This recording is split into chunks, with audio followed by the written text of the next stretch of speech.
Coming Back is a listener-supported podcast. To support the show and get exclusive access to podcast swag, giveaways, private grief hangouts, and more, head on over to patreon.com/ShelbyForsythia. Support the show for as little as $1 per month and change or cancel your support at any time. Thank you so much for listening.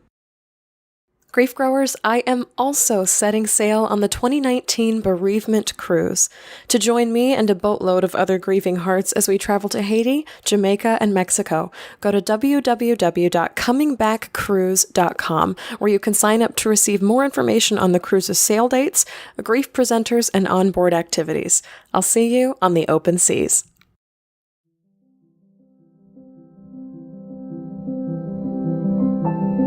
Hi there, and welcome to Coming Back, a podcast about coming back to life after loss.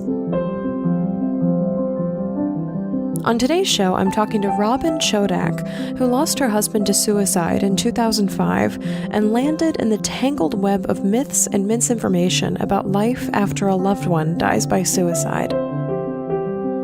Also on the show today, I'm talking about my 3 big fears in the aftermath of loss and sharing an interview I did with fellow Bereavement Cruise presenter Lynda Cheldelin Fell.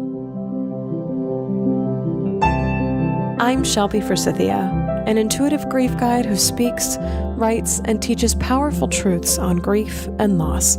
My mom's death in 2013 set me on the path to becoming a lifelong student of grief, and I use what I learned to equip others with the knowledge to heal and remind them that they are not alone. Because even through grief, we are growing. Let's get started. Hello there, Grief Growers, and welcome to Coming Back this week. I am so glad you're here listening today. Before I get into the show, I just want to thank everyone that attended my Patreon Google Hangout on Monday. As you've been hearing in previous episodes, this past Monday, October 22nd, was the very first time that I opened this monthly conversation up to all of my Patreon patrons, and I had such a lovely time holding space for you and answering your questions on grief and loss. Just to give you some highlights this month, we talked about anticipating the upcoming holiday season and some tips for getting through it, what it's like to lose the identity of caregiver when a loved one dies, and the literal physical anxiety that comes with counting the days and the months since a loved one died. These are important conversations to be having, Grief Growers, and you can have regular access to this space as well by supporting this podcast on Patreon. If you'd like to join me next month, simply go to patreon.com/ShelbyForsythia and pledge to support Coming Back. You can pledge as little as $1 per month and get instant access to the link to join us in November's Hangout. Your card is charged on the 1st of every month, and you can change or cancel your support at any time with no strings attached. It really is a great way to have monthly check-ins on your grief, as well as receive some other really neat podcast rewards too. So this week I want to share an interview with you, Grief Growers, not just the one that's coming after the top of the show, but one that I was actually a guest on this week. On Monday evening, I sat down across from Lynda Cheldelin Fell, who is also a presenter on the Bereavement Cruise, for her Moments of Hope live broadcast. We talked for about 45 minutes about my loss story and the work that I do here, but a big piece of our conversation was about fear and how fear is such a big emotion in grief. I revealed my 3 biggest fears after losing my mother, and I'll share them with you here today. The first fear is, I don't know if I'm going to survive this. Essentially, I am going to die. Second, no one will ever love me ever again. Essentially, the love is gone forever. And third, I can't trust anyone. Essentially, there is nothing stable for me to stand on. These are all huge fears that presented themselves to me in the aftermath of my mom's death. And as Lynda pointed out during our interview, they harken back to earlier losses in my life, ones that I thought I'd forgotten, and old ancient stories that all humans have told themselves since the beginning of time. It's these repeating tapes of, my life is over, love isn't real, I am not safe. So, if you're struggling with these fears and stories, grief growers, I want you to know that I was in that place as well. These things are all consuming to our brains in the aftermath of loss. And in this interview, you can clearly see me feeling into these fears and kind of going back to that place 5 years ago in my interview with Lynda. What got me to be less afraid, or how Lynda phrased it, what brought me hope in a time of great fear, was starting to collect the stories of other people who had sat with these fears and these stories and made it through, and practicing tools that gave the fear somewhere to go. The biggest reason I share stories here on coming back is because hearing them is what helped me most in the aftermath of my own loss. It is really what I wish had existed in the world for me 5 years ago when my mom died. If you'd like to watch my full interview with Lynda, you can visit the media page of my website at shelbyforsythia.com/media, or you can find the interview on my Facebook, Patreon, or YouTube pages. It's also in the show notes for this episode. It is okay, grief growers. I want you to know that it's okay, even normal, even expected is the word I'm going to use, to be absolutely effing terrified in the aftermath of grief. And what brings us back from fear, as I talked to with Lynda Fell this week, is hearing and seeing and believing that others have lived with and beyond their own fear, and picking up tools that we can use to live with our own fears. Next up, my interview with Robin Chodak, who lost her husband to suicide in 2005 and had to learn a whole new language and a whole new dance with grief. Robin Chodak left her job after 20 years as a computer software systems analyst following the suicide of her husband in 2005. Her journey through grief led to her transformation. She has since published 2 books, Be Gentle With Me, I'm Grieving, and Moving to Excellence, A Pathway to Transformation After Grief. Robin's life purpose is to encourage and motivate others through teaching and professional coaching. Her most recent work is with a global company at www.transformation.tv, where she's created a teaching video series on living a life of excellence after grief. Robin is a certified grief, life, and spiritual coach, a certified master NLP practitioner, and a Reiki practitioner. Robin, thank you so much for joining us on Coming Back today, and I'm excited to hear your story. We discussed before we got on the mic today that we are neighbors from not across the pond, but across the lake, from Chicago over to Michigan. So I'm excited to be speaking with somebody who's so close by geographically. But if you could please start us off with your loss story. Hi, Shelby. Thanks for having me on your show today. And my loss happened in 2005 when I came home from work and I found my husband, Steve, lying on our basement floor. He had shot himself in the head 2 times. And I immediately fell into a state of shock. I didn't think I would ever recover from that. But here I am. Here I am 13 years later, and my life has done a 180 degrees change, and I call it transformation. And so my journey now after recovery is to help others learn to love their life after loss. And that's what I do. That's what I want to help. I'm a grief coach. I'm a spiritual coach. I'm a life coach. And my main purpose is to really work with those who are grieving the loss of suicide, because suicide loss is very complicated. And we go through so many emotions, and many fall into post-traumatic stress disorder, and they are not living their life to their highest potential, and they fall into depression, and they need help. And I offer help, and I also offer a message of hope and transformation, Because if I could do it, this is what I say to everyone that I speak with or talk to. If I could do it, then you can do it. And that's my message. I'm so sorry for the loss of your husband and how he died, how you found him.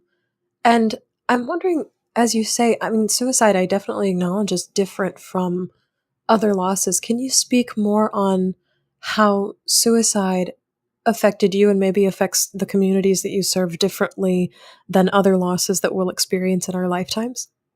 Yes, absolutely. Well, there is so much guilt put onto those left behind because we feel at that time that we could have prevented it. If we could have only done something different that day or the weeks before or the months before. And I said, if I would have stayed home from work that day, I should have stayed home. Why didn't I stay home? Why didn't I know this? Why didn't I see it coming? And we do these what if and these why questions, and they make us crazy. And, I lost my sister to cancer. So I understand loss as well regarding cancer, and watching her for 4 years. She was 16 years old, just die and slowly die from that cancer and endure a lot of surgeries. But I experienced that loss, but I never felt that if I would have stayed home that day, she wouldn't have died or killed herself or something to that effect. We feel a different responsibility when it comes to suicide, and we think we should have done something different. I would think that, okay, I must not have loved Steve enough. I must not have loved him enough. If I loved him enough, he wouldn't have done this. Well, that's just a false belief that we have. It's one of those beliefs that we need to change. It's not about love. It's about their pain. They were in so much pain, and we need to begin to understand that. And that's what I find working mostly with my clients is there's just so much guilt. And we all, as we grow and evolve, we know that we really can't control anyone, only ourselves and the choices that we make. So I hope I answered your question. Yeah, that's perfect. It's so heartbreaking because there's I don't even know if I want to phrase it in this way, but there's almost like a preventable element to suicide, or there's the illusion of I could have prevented, or I could have said, done, been something different to stop this, prevent this, stall this even from happening. And I guess I'm wondering what it feels like, because this is not, I did a podcast a couple weeks ago on suicide, and it's the suicide of someone close to me is not a loss that I have experienced. I think I said on that show, it is a life I have not lived. And I'm wondering, I guess, what it felt like to carry that, to have that suddenly exist into your life and then navigate the weeks, months, and years after his death. Oh, yeah. Well, I do want to go back before I answer that. Can I go back to something else you Oh, said sure. about? I'll answer that in a moment. But you said something about preventable, and I did a blog, or I did a Facebook Live, I think, on this topic because, yeah, right after the suicides of Kate Spade and Anthony Bourdain, because mental awareness is needed. Okay, we understand that, and there's a lot of research done, but they're making this claim, and I see this and I read this that's saying suicide is preventable, and I just have to caution the way this is done, because at the other end, I'm on the other side, on all of us. When we see that, it almost adds that more guilt upon us. And it's really difficult. So, mental awareness needs to come up with maybe a new way to say that, okay? Or bring in the other people on the other side, because you hear it's preventable. It's like, oh my gosh, well, now I know I should have done something. That just heaps another level on that. And I just want to make that known, because it's really affected some of the people that I'm talking to. It's keeping them kind of in a stuck state, because, this is part of the guilt we're already experiencing. And like I said, we do need mental awareness. I'm not saying that. I'm a big advocate about that, but I'm on the other side. Okay. I'm here with all of us who are survivors. I'm one of them. And that's who I care about. I care about us and how we are going to get through this and, move beyond that and learn to live our life that we love. Okay. So does that make sense to It you, does, and Shelby? the way that you phrase that, it sounds like there's no regard given to the family and friends of people who have completed suicide. It's, this is totally preventable, and then all the blame goes right to you. And it doesn't speak to, you know, the type of, I don't even want to use the word preventable anymore, but the type of preventable that can get out in front of the people who are considering suicide, not their friends and family necessarily, or even all parties. Right, exactly. And it's about education, and it's the same thing with the word committed. And I hear from my personal community that that word it's very hard for a survivor to hear that word, because they associate that word with a crime. Okay, that's what a committed usually means. You have committed a crime. And so it's a negative connotation on their survivor. And so what I say to my community is, I don't believe that people are saying that word with a malicious intent. It's more about you. If someone says that to you, you can kindly ask them not to use that word. Okay. And it's about, again, education. And yeah, they are our loved ones. My husband, he didn't commit a crime. He did not do a crime. Okay. It was not worthy of him being punished and put in jail. And that's what the word committed is associated with. And I know people say it all the time, and I said it, Shelby, I said it in 2005. I didn't know what other word to use. Mm-hmm. Okay. When it happened. But now I'm so cognizant of it, and I don't want to offend anyone. So I've just changed my language. I say died by suicide. That's how they died. So these are the kind of things that it's about, more education for those left behind, because we're here and we need to survive. And yes, I understand there's that whole group of people who are depressed and are maybe contemplating ending their life. And of course, we need to embrace that. But we have to also, on the other side, always be aware that you have these people that are yet to survive and try to regain their life back and live their life. And we don't need any extra things heaped on us.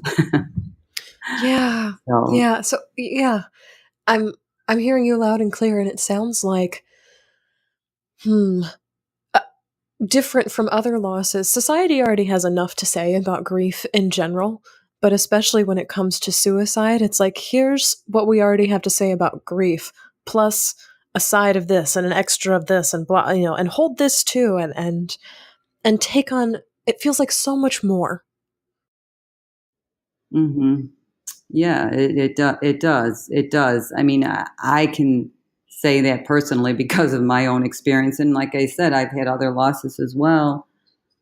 And just from, my clients and the people that I speak with and work with, it's like I said earlier, you have these extra levels of complication, but, you know, you can we can peel those layers away, and we can begin to work on these things, okay? And we can begin to process our grief. We need to process our grief. And that's why I wrote this book, my first book, called Be Gentle with Me, I'm Grieving.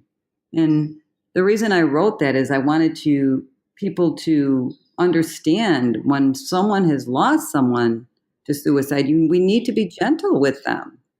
Okay, we need to be kind, and with all losses, of course, but this is my experience, so I'm writing from my experience. But we need to, let people know. So one of my clients said, she said, "Oh my gosh, that book, it was my voice." She couldn't even speak it. And she said she just gave it to her family and said, read this book because Robbins was saying what I can't say. You need to treat me with kindness and let me just hold some space for me, hold space to just allow me to grieve. So I think that's really important when you're going through this. Just surround yourself with people that are going to hold this space for you and love you and allow you to just grieve, because we can't get to we can't get to the next step and live the life we love until we've gone through the grieving process. I think something that we're pointing to here, in the first few minutes of this interview is that words and vocabulary matter, whether it's changing the words that we're already using or finding somebody else's words that are like, oh, that's my voice, and I didn't even know that was my voice. I think there's so much power and connection in finding other people's stories that sound like yours or voices that echo, that's what I want to say. Kind of that. That's why doing things like this show and reading things like your book are so important. Yes, yes. And that's, Shelby, that's exactly right about voice. And that's one of the things I say is we need to begin to tell our stories. And because once we can share our story with someone else, then we can offer hope and encouragement. And I know you know this because that's why you're doing what you're doing. And it's important. And oftentimes we can't share them right away. We have to process and we have to go through it. It took me, I remember I went to my first support group for suicide survivors. I couldn't speak. I couldn't even get any words out, but I listened to everyone in that room. And there was one couple who lost their child 3 years ago to suicide. And I remember thinking to myself that I wanted to be in that place where they were. I didn't know how I was going to get there. I couldn't even envision it at the moment. But their story and their hope gave me hope. So I think it's important for us all to tell our stories. Can you talk about what it was like for you to start looking for hope or for pictures of people who had come back from experiencing a loved one's death by suicide? Because I know sometimes in the grief community, especially talking about hope or transformation or, a better life or loving the life that you have after loss can seem like really trite. And can you talk Mm-hmm. about, what that was like to start reaching for those resources? I mean, I'm asking a lot of questions all at once here, but like, was hope what you were looking for, or were you looking for something else? Well, I was just looking for wanting to survive because there was one point where I just thought I didn't want to go on. I actually attempted it, sat in my car with the engine running, and said, I just want to join Steve. I just didn't feel any hope at any point at that time. And there was a very profound, specific presence, and something just said to me, no. And when I reflect back on that, I realize that, the difference between Steve, ending his life and me not ending my life is I wasn't, I wasn't in depression and I wasn't in pain. And I had my logical mind still at work. And when you get to that place where you choose to end your life, your mind is not working properly. Okay. So I did have that moment. And when I realized that, okay, this is not the time, I just had I had a grandbaby. She was born. And I thought, it's not I can't check out on her, you know. So anyway, I just decided that I was going to stay, right? And what I did was kind of retreat, but that retreating, well, first of all, let me just say, I needed to get help because I knew that those thoughts of ending my life were not good. So I went and I sought help. I saw a psychotherapist and I saw a coach, and I went to support groups. So I think it's very important for survivors to seek help. And then, like you said, was there hope? Well, it was a very slow process, but I spent a lot of time alone. And it's almost as if I would walk and walk and walk. I would walk to Steve's grave every day, and it was about a round trip 6-mile walk. And it was like, I call it now a walking meditation, which it really was, because I was able to just clear everything out of my mind, all my former beliefs, all these beliefs that I had that weren't serving me because they were just keeping me stuck. I just really had to get rid of everything and just kind of slowly be filled with new ideas and new hope. And that's when it came. It came, and and then it began. And then I had to take action. Okay, because you have to do things. You can't just stay in your bed or stay in your home. You have to begin to do things. And I did. And like I said, the number one thing is to reach out for help, because when you're around other people and you hear their stories, this inspires you and can encourage you. And there's people that have compassion for you and they understand you and they're not judging you. And these are things that are so important in the beginning, because you do feel there's such a stigma out there and you feel judged. I felt so judged. I didn't want to leave my house. What are my neighbors going to think? My husband was a politician. What are the political people thinking? They want to know what's going on. Was I a bad wife? I mean, all these things run through your head. You think you're crazy. So I probably gave you way more than you wanted to know there. I think that's perfect, because hope is something that was also slow growing for me. I think, yeah, at first, kind of like you, I wanted to know that I wasn't crazy. I wanted to know that I wasn't insane or losing my mind, or similarly, to find, I always say, like, quote unquote, my people. You have to find your people in the aftermath of loss, the ones that can hold space, the ones that have walked the road before. And I'm wanting to know from you in this moment, what tips or advice that you might have for people who are going to start that conversation for the first time, either with a psychotherapist or a coach or a support group. Because I definitely did a show in the past called Acknowledgement is Not Enough. So knowing that we need help is good, and it's important to recognize that in ourselves, but acknowledgement is not enough. We must take action. So for people who are, standing at that threshold and getting ready to reach out for help, what is some advice that you have for them?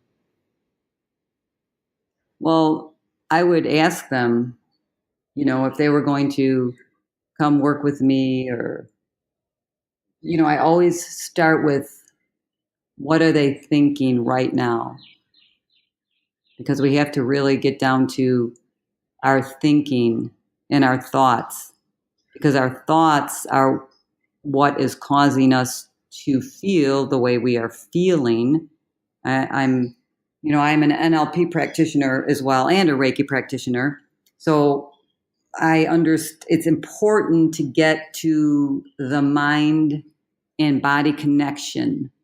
So we need to understand, what are your thoughts right now? Okay, what are you thinking? And then we get into, what are you thinking? And then how is that making you feel in your body? Okay. And what would you like to be? What do you really want to be thinking? Or what can you see yourself doing that's going to make you feel better? It could be a simple thing like, oh, I want to just, what? I really would like to have a chocolate ice cream cone right now. Once this starts to emerge out of them, they might not have known that because the grief has really pushed stuff down so far. But really, that chocolate ice cream cone would give them a lot of pleasure and they would feel good at that moment. So you have to get into the feelings and the thoughts. And that's really important. Yeah, I so agree. And that's definitely something that I pose to my grief growers as well, as if almost as if you could have anything right now in this moment, what would it be? And it's one of those centering questions that kind of it doesn't take you out of grief necessarily, but it starts you thinking down a different path.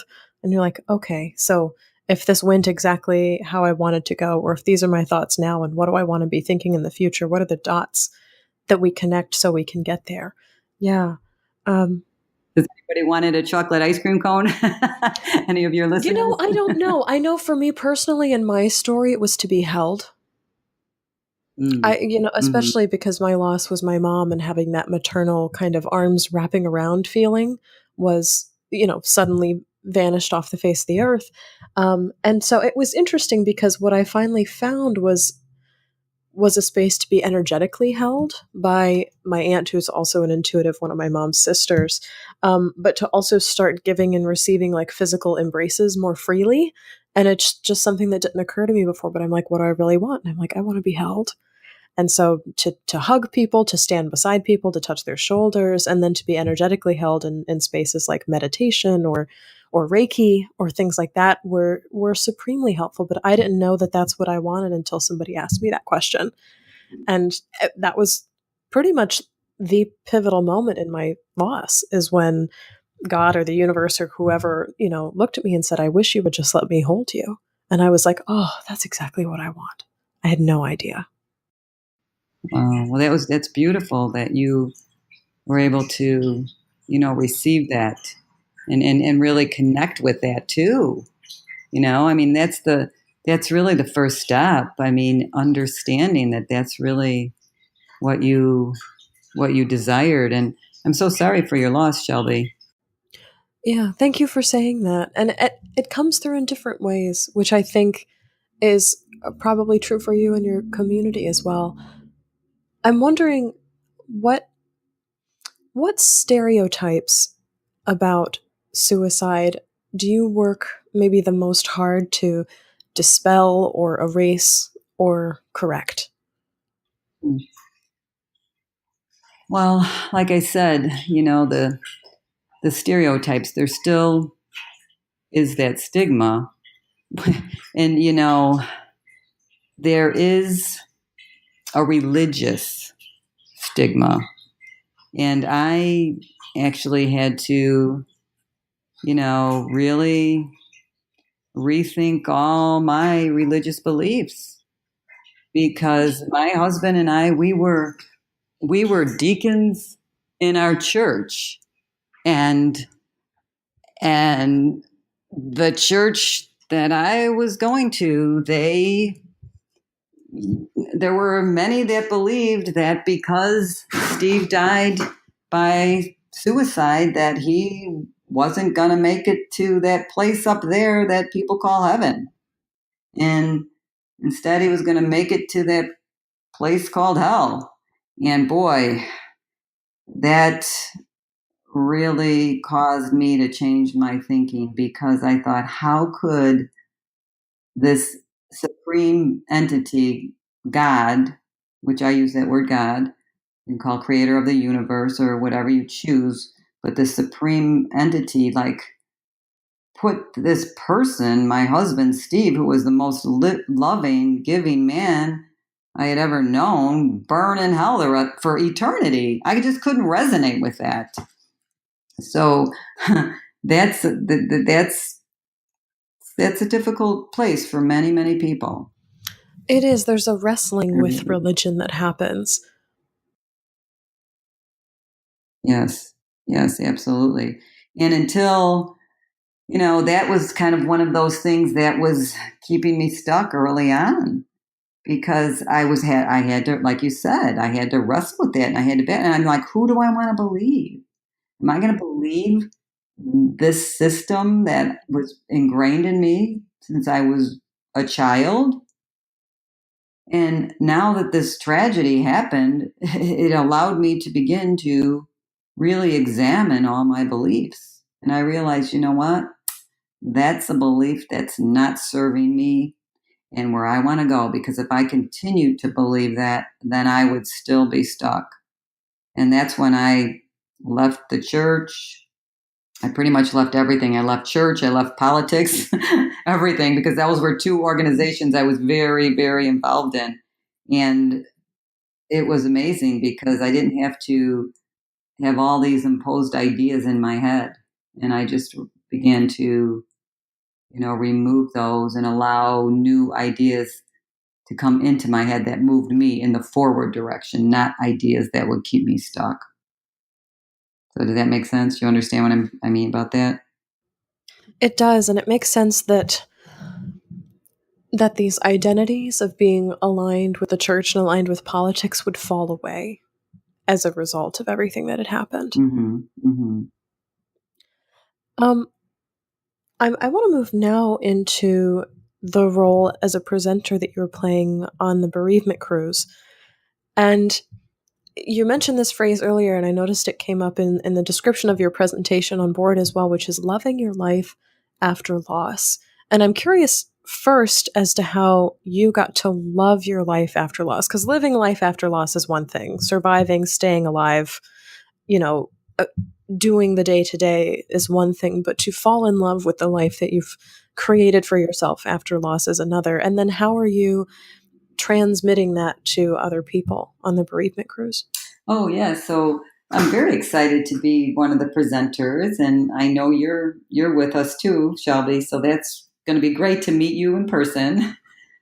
I'm so excited. Exactly, exactly. And so this is the third cruise that they're doing. This will be the third annual, and this is my first time presenting. And my workshop is called Loving Love Life After Loss. It's my tagline on my website, which I say, learn to love life after loss, because that's kind of what I'm doing, teaching you, right? Teaching one to do that. But it is about loving life. And I started to do the things that I love. And I wrote my second book. It's called Moving to Excellence, A Pathway to Transformation After Grief. And I have a 10-step approach in that book that will help teach you live a life of excellence. And one of those steps is to do the things you love. And, you may not even know what that is in the beginning, but you begin to be open and you experiment. So for me, when Steve was alive, I was a dancer. I was a West Coast swing dancer. Oh, how fun. I've done that one time. Oh, yeah. Loved it. It's a There's so many dance clubs in Chicago area as well, and lots of fun. But my husband didn't dance, but he was my biggest cheerleader. He would come to me when I would do competitions and travel with me, and just cheer me on, and it was great. Well, after he died, I said, "Well, there's no way I'm going to this dance community. First of all, I don't want everybody to know that my husband died by suicide. So there's that stigma again. And it's like I just wanted to run away from it and forget it. And I didn't want to be questioned. And I just said, no, I'm not dancing ever again. Well, word got out, and this one woman contacted me, which was ironic. We had been in a little dance group together and we had done a performance together, but I had no clue what had happened to her. Well, her fiance had died by suicide. She was the one to find him, and she contacted me. Oh, wow. It was just amazing. Oh, I know. It was. It was a wow, because it's like, oh my gosh, it was in the initial stages, and I could trust her and believe her because she had the same experience. And she said to me, she said, Robin, she said, dancing helped get my life back, because she was a dancer as well.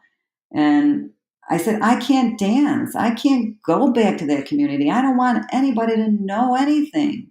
There's no way. She said, well, why don't you find a different dance? And I just gave her every excuse. I said, no, the ballroom dancing intersects with the West Coast swing. There's no way. And she said, how about salsa? And I said, no, I don't particularly like the salsa beat. The beat's a very strong beat, and I didn't resonate with that beat. And and she said, well, how about tango? And I said, oh my gosh, I never danced a tango in my life. I said, I only know about Al Pacino in the movie Dancing Tango. The scent of a woman. And so it was so strange because talk about the energies of the universe or whatever. I went home that night, to my home alone and went up on the computer and I Googled tango in Chicago. And you know what? There was a class offered and I had nothing else to do in my life. And I thought, I'm just going to try it. I needed to start to be brave. I needed to start to do things on my own without my husband as a single person. And boy, I'll tell you, it took a lot of courage, but I did it. And that's what changed my life. It was one of the things, that changed my life. I started doing tango, and that's where I met my current husband at tango. Is doing a different dance. So, yes. Yeah, doing a different dance. I love that. That's a great metaphor for it. Yes, different dance in life. And so I just, tango is amazing. And I said, I will do tango till I die. Because it's one of those things, it gets you got to find something you love that brings you joy and passion. And it's just a matter of getting out there and trying some things. It is, and I often talk about grief being like an experiment or like an involuntary scavenger hunt. And so you're going on this journey and you're not really sure what you're going to find, but you're trying things on and finding things all along the way that may or may not fit, that may or may not suit you. So what can people expect when they roll up into the bereavement cruise and sit in your workshop? Well, let me see. We'll do a couple. Um, it's going to be just more of a session. We're not going to do any hands-on things. We're not going to do a walking meditation or anything. We're on a cruise. It's kind of hard, but we're going to talk about grief, and we're going to talk about some things about grief that they may not have heard. And then I want to just move right on over to how do you learn to live the life you love? And one of the things is, like I said, you're going to, do things, think about doing things you love. So, and hopefully they get excited. I mean, I want to get people excited that, hey, this is possible. Hey, if I could do it, then you could do it. And just spark that desire and that hope within them. Because that's really all, we're all just planting little seeds along our way on our journey. And when the person's ready, we hear a lot of information, just like you said, the words and the voices and everything. This is all going into our minds. And we hear it and we plant these little seeds, and when someone's ready, they're going to take that, and that seed will just grow. And maybe they will. They'll go on that scavenger hunt, like you said, and they'll find something that they like, and that could be the thing that changes their life. And so that's really what I want to do. I want to, spark someone's desire for wanting to really love their life, because it's not just reserved for a few; it's for all of us. Yeah, and I think your gift is asking the right questions and putting people in that frame of mind where they're not only thinking about their loss, they're shifting from here's what I've lost to, oh yeah, here's what I love. And I think it's different because in the aftermath of loss, pretty much our only focus is on everything that's falling apart.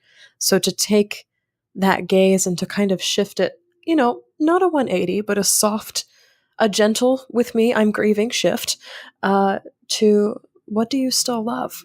What still, speaks to you in that way? It's such a great self inquiry after loss, and can spark that inspiration to be like, okay, maybe this is possible because there are things that I still love that exist out there in the world.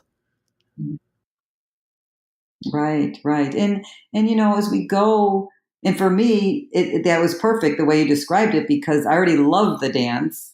I just needed to find a new dance. But if there's other things that I have found that I love now that I didn't know existed. So it's a matter of, yeah, experimenting. And really it's it's as you're on your journey of self-discovery, you're finding more things about yourself that, yeah, maybe I do have a gift. Maybe I can paint. You might have tossed it around when you were young or whatever, and you just threw it away. And it's like, wait a minute, maybe I can do that. So you kind of open up, to possibilities, and that's key. Robin, this has been such a joy talking to you today because it's often hard for people to put suicide and loving life and possibilities all in the same group together, all in the same sentence together, even.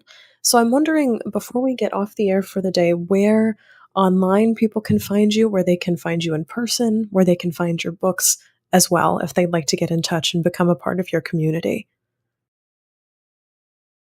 Okay, yes.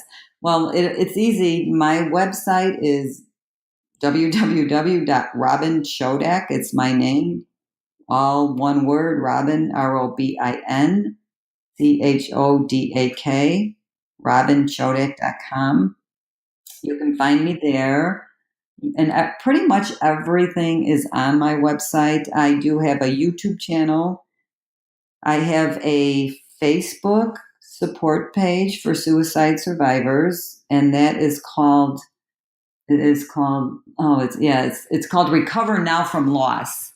So it doesn't say suicide survivors in the title, but if you Googled Facebook suicide survivor support, you'll see it. But if you were typing it in facebook.com, it would be Recover Now from Loss. Okay. And I'm on Twitter as Suicide Recovery. I'm on Instagram as Robin Chodak _coach.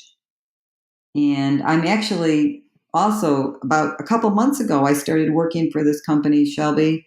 It's called Transformation.tv.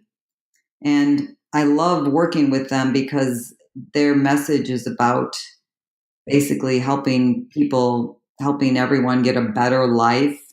And it has a lot of authors and teachers on here. And they all have different messages. And I'm on there because of my grief experience.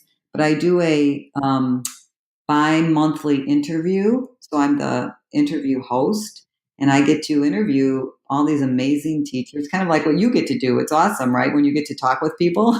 Oh, it's so much fun. I get to be a fangirl and an interviewee at the same time. I'm like, I love your work. Let's have a conversation about it. Exactly. So I get to do that every 2 weeks, and I do love it. And I just, like last week, I had this woman talking about the angels and her experience with the angels. So it's just so interesting. So I love that. But all of this is on my website. Pretty much everything that I'm talking about you'll get directed from my website somewhere. And I actually just posted, I'll be speaking, doing a presentation at the Unity Church in Naperville in August. That's on my website. And then, of course, as we're all putting out on social media about the Bereavement Cruise. So that's on my website. And congratulations to you, by the way, Shelby. You are just getting so many people to sign up. That's so awesome. It's so much fun. It's so unexpected, but I thank my grief growers every time I get on the air. I'm like, this is so cool. I cannot wait to meet all of you. Because the weird thing about a podcast is you very rarely meet the people that you're speaking to. And so I'm like, we're all going to be on a boat together. This is going to be so much fun. Yeah. No, and it's great. And I hear it's so funny because I get to hear your voice often. I hear it on the call for the bereavement call that we're on. And you have a beautiful voice, by the way. Thank you. And then I got to see you on your Facebook Live today. So that was really cool, too. I do try and let people, see, I try and maintain as much transparency as possible. I think with grief, and you probably know this as well, is it's so important to not be like an invisible talking head or like words on a page with no human behind it. I think it's so important to really be like, this is me, this is my story, here's what I have to offer. And there's so much emotion that can be transmitted when you go beyond just, writing things down, telling people how to grieve. It it creates a different type of relationship. So it's really been an honor to see that manifest in real life and to continue putting energy into creating that. So thank you for saying that. That's really important to me. Oh, good. Well, you're very welcome, and thank you for all that you're doing, and thank you for having me. I'm glad to be on your show, and I hope that we'll get some more people on the cruise, and then people go to my website. They can get information. They can order my books, and if they need some coaching, I would be more than happy. I offer a 20-minute discovery call to see if we'd like to coach together. And I'm just here. I'm doing what I believe that I need to be doing at this moment in my life. And that is to offer hope and transformation for those who have lost loved ones, especially to suicide. And you are doing brilliant work in this world. Thank you so much for coming on today. Well, thank you, Shelby. So that's all for this episode of Coming Back. Thank you so much to Rob and Chodak for coming on Coming Back today and really breaking down some misconceptions about suicide. There is still so much to be done and so much to be known to address suicide in our culture, and I'm so glad she came on to shed light on it. Robin came back by dancing a new kind of dance and by listening to the stories of other survivors of suicide. You can find a link to Robin's website in the show notes. Receive a week's worth of grief healing and workshops in the Western Caribbean on the 2019 Bereavement Cruise. You can always request more information free at comingbackcruise.com. If this show has changed the way you see grief and loss, go to patreon.com/ShelbyForsythia, where you can pledge for as little as $1 per month and get some very cool podcast rewards for doing so, including that monthly grief support hangout with me.